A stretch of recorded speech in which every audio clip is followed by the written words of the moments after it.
यहाँ पर हालांकि मेरा अनुभव बहुत है और पिछले 10 सालों से 2.5 साल में विपक्ष का नेता रहा, लेकिन 7.5 साल में सरकार में रहा। किंतु जिस प्रकार का मैंडेट इस समय मिला है, मैं ऐसा मानता हूं कि निश्चित रूप से उस मैंडेट का एक प्रेशर, जनता के प्यार का एक प्रेशर हमारे पर है।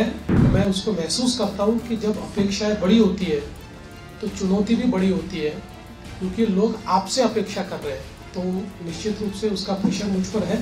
देखिए, मैंने आज जो पहली सिग्नेचर की है वो हमारा जो मुख्यमंत्री आरोग्य सेवा का कक्ष है, उस कक्ष में एक कैंसर रुग्ण को बोन मैरो ट्रांसप्लांट के लिए 5 लाख रुपए मुख्यमंत्री सहायता निधि से देने का निर्णय मैंने किया है। पहली साइन वो मैंने की हुई है। और यहाँ पर हालांकि मेरा अनुभव बहुत है और पिछले 10 सालों से 2.5 साल में विपक्ष का नेता रहा, लेकिन 7.5 साल में सरकार में रहा, तो सरकार का अनुभव भी बहुत है। किंतु जिस प्रकार का मैंडेट इस समय मिला है, मैं ऐसा मानता हूं कि निश्चित रूप से उस मैंडेट का एक प्रेशर, जनता के प्यार का एक प्रेशर हमारे पर है। और मैं उसको महसूस करता हूं कि जब अपेक्षाएं बड़ी होती है तो चुनौती भी बड़ी होती है, क्योंकि लोग आपसे अपेक्षा कर रहे हैं, तो निश्चित रूप से उसका प्रेशर मुझ पर है।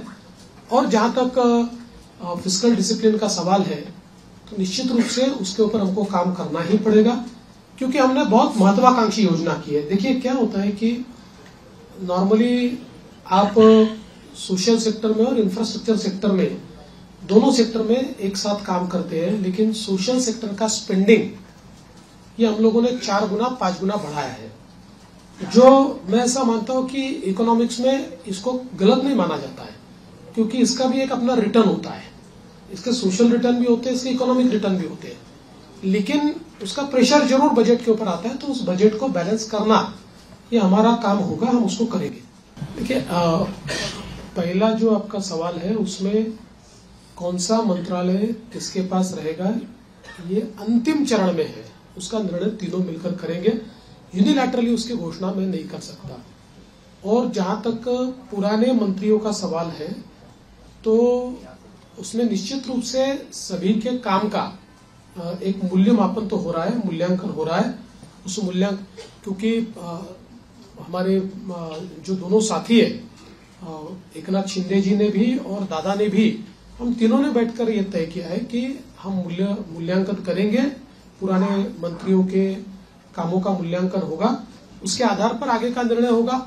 और कई बार क्या होता है, देखिए, जब मंत्रिमंडल बनता है तो रीजनल बैलेंसेस होते हैं, अलग अलग प्रकार के समाजों का प्रतिनिधित्व होता है, तो इसलिए मुझे ऐसा लगता है कि कुछ निर्णय ये देखकर भी हम लोग करेंगे कि भाई पिछले बार उन्होंने कैसा काम किया है।